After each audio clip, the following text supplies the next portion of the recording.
و یه اتاقک خاصه دیگه اومدیم وارد شدیم و دوستان همون اتاقی که خیلی ویو خورده جاسازی کیری دارید کارا. اینم بدون شک یه جاساز قشنگ میده بهتون.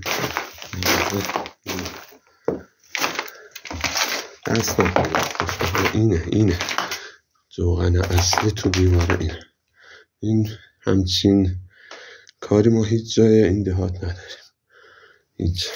تک این باز نمونش اینه، ولی این خاص ترینشه. پیسوز بوده ولی خاصه. پیسوزا اصولا این شکلی هم. یه لحظه صبر کنید تا ببینیم داخل کیری چه خبره. کیری به زبونه لحظه